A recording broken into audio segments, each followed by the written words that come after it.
Hi and welcome back to the channel.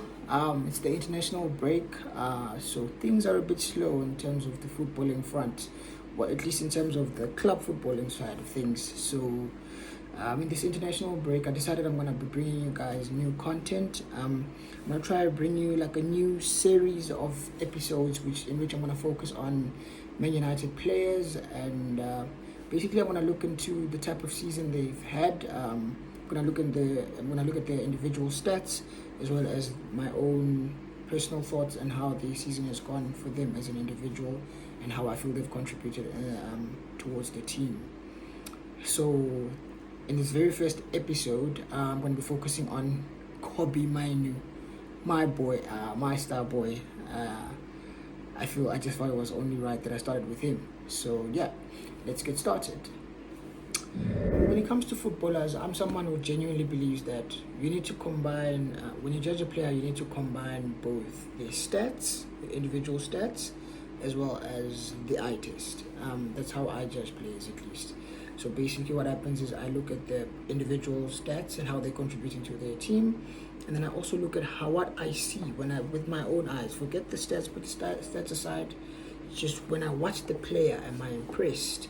Am I happy by what I'm seeing, with what I'm seeing rather?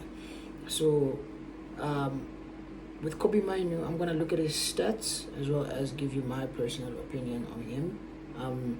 For starters, the kid reminds me of, and I know most people have been saying, talking about Clarence Seedorf, but I was too young to watch Clarence Seedorf, so I never watched him. I think if I did, I probably watched one or two games where AC Milan were playing Man United in the Champions League, and it was towards the latter end of his career. So I don't believe I got to see prime Clarence Seedorf. So when it comes to the Seedorf comparisons, I'm afraid I have nothing to say because, like I said, I didn't get to watch him. But the players who he does remind me of that I actually saw with my own two eyes. Number one, Paul Pogba. I know Pogba also came from Man United. I'm not just saying he reminds me of him because they both came through the Carrington Youth Academy through Man United. No. It's the way in which he plays the ball. Like, he's got this flair and finesse to him. Kobbie Mainoo I'm referring to, by the way. He's got this finesse about him and this flair. He can just get the ball and just dribble past players the same way Pogba used to be able to do so. I mean, he's very, very press resistant. Like, if you notice when we give Mainoo the ball, he barely gets dispossessed when he's on the ball. Like, he literally, he can just run. He's quite strong for someone who's quite short, 5'8" and about what? I'm not sure about his weight, but I don't think he's that. He's a stocky kid. He's quite stocky, but he's short.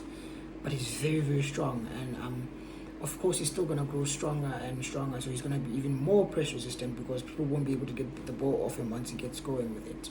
So for me, Kobbie Mainoo reminds me of Paul Pogba, like I said, and Thiago Alcantara. In terms of physique, two very different players. I mean, Pogba was 6'3", very, very big, massive, strong. Whereas Thiago is quite short. Maybe he's also around 5'8", 5'9" in terms of height. And I don't think he's the strongest. But the flair that they both have and the passing ability is literally second to none. I remember seeing Pogba hitting long-range passes for fun while he was at United. Even the final, it's not 2010, the World Cup which France actually won. They beat Croatia, I think 4-1 in the final. Pogba scored, and I remember him just hitting this through ball to Mbappe. I think it ended up as an assist because Mbappe scored. This through ball with the outside of his foot. It's just basically the Trivela type of pass. And Mbappe just went through one-on-one, but Mbappe scored. That's something which Kobbie has in his locker as well. Like, it's like a trademark pass of his, whereby he just gets the ball and just likes to hit on the outside of his foot. So, like I said, the similarities are very there between Mainoo and Pogba for me personally, anyways. Like, ball carrying ability also very, very good. He's got very, very good ball carrying ability. Like, I used to see Pogba run with the ball from our half of the pitch to the opposition's half without being able to get dispossessed. So I'm glad that's something I'm seeing from him. And the comparisons I have between Mainoo and Thiago Alcantara comes when it comes to the passing ability, man. Thiago, the no-look passes. Obviously, Mainoo's not doing the no-looks just yet, but I can tell that's something he has in his locker. Like, you know, he's very, very good. Whether it's a simple 5-yard pass, a 10-yard pass, or it's a 30-yard pass, I think the kid has got it. And like I said, he reminds me of Pogba and Thiago Alcantara. But anyways, let me actually look into the passing stats here and not just go off of what I think. So from what I'm seeing here, it's showing that Kobbie Mainoo is averaging 39.44 passes per 90, which puts him in the bottom 23 percentile as in comparison to other midfielders who play the same role as him across Europe's top 5 leagues. Of course, the leagues being the Premier League, La Liga, Bundesliga, and what else? Italian Serie A. And then the 5th league, I'm not sure if it's back to being Ligue 1 or if it's still in Liga NOS, the teams in Portugal. But between the guys in the Portuguese league and the French league, one of them made the top 5 leagues. But either way, Kobbie reigns in terms of the top 5 leagues. The midfielders playing in the top 5 leagues, Kobbie ranks in the bottom 23 percentile. So again, passes attempted, that also has to do with the type of football or footballing style that Man United play. For those who know, we play very, very bad football. We're boring. We don't play possession-based football. Apparently, we literally look to play transitional football, which means we let the opposition keep the ball and dominate control of the ball while we just basically look to hit them on the counter.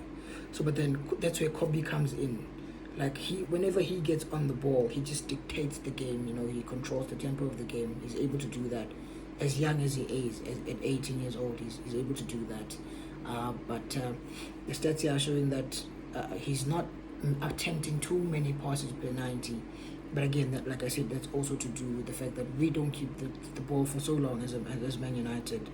But in terms of his pass completion rate, he's got an 84.9 percent, which is quite good, and it puts him in the top 61 percentile rate, so that's quite decent. In terms of progressive passes per 90, he's averaging 2.74 percent, so not too many progressive passes per 90. Again, it has to do with our style of play. I feel like I keep repeating myself, but that also plays a part. So he's in the bottom 5 percentile of that. And then we've all got progressive passes. He's averaging 0.86 passes per 90. Again, I keep saying the same thing. It's got to do with our style of play. If you take Kobbie Mainoo and you put him in a Man City side, he's going to have a higher number of progressive passes per 90, because guess what? They play attacking football. They keep the ball. They make so many more passes per 90 than Man United. So that's not a stain on Kobbie's name. Basically, that has to do with Man United as a whole, rather than Kobbie as a player. Where he does excel is when it comes to the take-ons that he's doing per 90. He's averaging 1.10 successful take-ons per 90. Now, for someone who's been played in a defensive midfielder or as a defensive playmaker, which is the 6th position, that's quite good, and he ranks in the top 75 percentile, which means he's doing quite well. What else can I look at in terms of his stats? Progressive passes recovered. He's averaging about 1.17 passes per 90. So that's not so great. Again, has to do with the type of football that we play as Man United. What more can I look at? In terms of the defensive side, I don't think Kobbie's a number 6. Like I said, I think he's more of an 8. Like, he's better going forward than he is defensively. Like, don't get me wrong, he can still do the defensive side of it, but he's more of an attacker than he is he's more of an attacking midfielder than he is a defensive midfielder. Like, I don't think he's an out and out 10, but I also don't think he's an out and out 6. So I think he's an 8. So in terms of his defensive capabilities, I don't think they're the greatest. I prefer someone a bit more stronger and who's more defensive, really. But anyways, his stats when it comes to defense, his defensive actions, he's averaging 2.03 tackles per 90, which is not bad, but it's not the greatest either. 2.03 puts him in the 53rd percentile in comparison to the other midfielders in the top 5 leagues in Europe. And then when it comes to interceptions, again, not so great. For someone who's playing as a defensive midfielder, he's averaging 1.02 tackles per 90, which puts him in the 54th percentile. So it's all right, but it's not the best. Again, to show that he's not the best of defensive midfielders, he's averaging 1.10 blocks per 90, which puts him in the bottom 38 percentile. So again, not so great.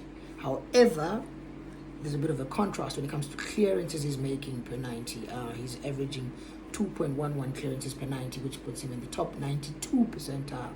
So that's quite impressive from the young man. And then in terms of aerial duels that he's actually winning per 90, he's averaging 1.25 aerial duels per 90, which puts him in the 69th percentile. So that's quite impressive for someone who's only 5'8". And I'd like to think this kid is only 18 years old.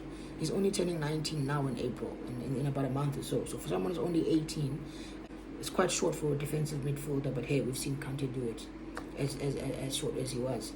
But Kobbie's basically winning 1.25 aerial duels per 90. So it's quite impressive for someone of his height. And yeah, man, with this boy, man, honestly, for me personally, I just feel there's so much more to come from this kid. Like I said, it's like a combination of Paul Pogba and Thiago Alcantara. Like, this kid is gonna be special. Trust me. He's a baller, a proper baller. Here, Carrington has done it yet again. We've managed to produce a gem from our youth academy. La Carrington, as they say. Like, with Kobbie, I'm telling you that, like, this kid is just gonna be something else. And I know Man United fans tend to get too gassed and overhyped players every now and then, but when it comes to Kobbie Mainoo, I genuinely feel like the hype is real. He's not being overhyped or being hyped unnecessarily. It's actually real. This kid is special, you know. I mean, take it for example, Gareth Southgate. He hadn't included him in the 23-man squad or 24-man squad for England, the friendlies which they've got against Brazil and Belgium. Instead, Kobbie was selected to go play for the under-21s. And mind you, Kobbie has apparently only played for England in the under-17s and the under-18s or something like that. But now he was supposed to go play in this international break. He was supposed to go play in the under-21s, along with the likes of Curtis Jones and Harvey Elliott. But guess what? Southgate saw that game against Liverpool, and he just saw Kobbie skipping past Endo and McAllister, World Cup winner, going past them as if they weren't there. And he was like, you know what, I've made a mistake. And they decided to take him from the under-21s into the England international first team. So basically, we could potentially see a midfield three of Declan Rice, Jude Bellingham, and Kobbie Mainoo starting against Brazil and is it Belgium? I think so.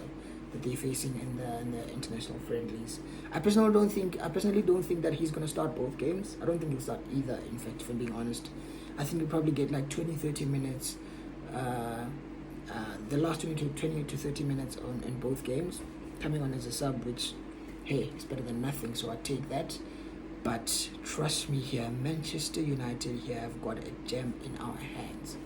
You see, Kobbie, future, he could genuinely play for Man United for the next 10 to 15 years. The boy's only 18. And the way he plays with this confidence and calmness about him. He's literally playing in a midfield with Bruno Fernandes and Casemiro, guys who are basically madmen, and Bruno just wants to get the ball and just launch it. Casemiro's flying into tackles. Kobbie's just there, just calm, you know. He plays with this maturity. Like, you'd say he's 28 instead of 18. You know, so I can't lie, as a Man United fan, I'm very, very happy and very excited to see what the future has in store with this kid, because I feel only he can limit himself. I genuinely, maybe I'm going too far, but for me, I feel like Man United might potentially have a future Ballon d'Or winner in their hands. That's how good he is. That's how highly I rate him. Like I said, a combination of Paul Pogba and Thiago Alcantara. These are two very technical beasts. You know, of course now Pogba's scandal has happened and basically looks to be banned for the next 4 years, and Thiago's basically washed. But For us to have a Pogba and Thiago region in our club, we're blessed. As Man United fans, we are blessed. And I can't wait to see more come from the kid. Yeah, hopefully I also hope to see him score more goals, because so far he's only got one goal in the Premier League in 14 appearances, and one goal in 4 appearances in the FA Cup, and no assists just yet. But I feel in the summer, if we can go get him a proper defensive midfielder, put them in the defensive midfielder, put Kobbie in the 8, so we can give him the freedom to attack, I feel that's when we'll get to see the best Kobbie Mainoo possible, because we'll be able to unlock him, give him the freedom to just attack, do his thing, go forward and backwards, but don't just let him sit back, because in as much as he can do the deep lying playmaker as the regista, I feel we're limiting him, and we could see a lot more if we just remove the shackles and let him go forward, let him attack. I feel we could see a much better Kobbie Mainoo, and that would definitely benefit the club. Like, the way I rate this kid, like, I see him as a future captain of the club, and a future captain of England if things go well. I mean, how Ghana didn't manage to secure him, I do not know. We had AFCON, a few months ago. I mean, even though he was born in England, both his parents are from Ghana. All Ghana had to do was just get the boy and say, bro, come play for us in AFCON. They would have been done. They would have secured the talent. But hey, I don't know if they didn't want to, or if they thought he wasn't ready, because I saw apparently a few weeks ago, or just last week, I think I read an article, they were saying something about how Ghana were trying to convince him to join the Black Stars, but it looks like England have pipped them to him, and he's going to be playing for England instead. So yeah, anyways, those are my thoughts on Kobbie Mainoo, our star boy, future Man United captain, future England captain, future Ballon d'Or winner. That's how highly I rate the kid. I'm telling you, that boy is the truth, and he's going to the top. So yeah, let me know what you thought about the video. Do you guys enjoy this type of videos? Should I keep on giving you content based on these individual players, or what do you think? You know, like, let me know in the comments. If you haven't already subscribed to the channel, if you have subscribed, turn on the notification bell, and yeah, share the video, like the video, and yeah, all that good stuff. And yeah, I'll see you in the next. Oh, before I go, I'm going to be doing a similar type of video on Diogo Dalot. I'm probably going to post it either later today or tomorrow. I'll see. I'll decide. I need to do a few things, and then I'm going to get to doing the same type of video on Diogo Dalot. But yeah, so stay tuned for that video as well. It's going to drop soon. But yeah, like I said, like the video, share the video, subscribe to the channel, and I'll see you soon.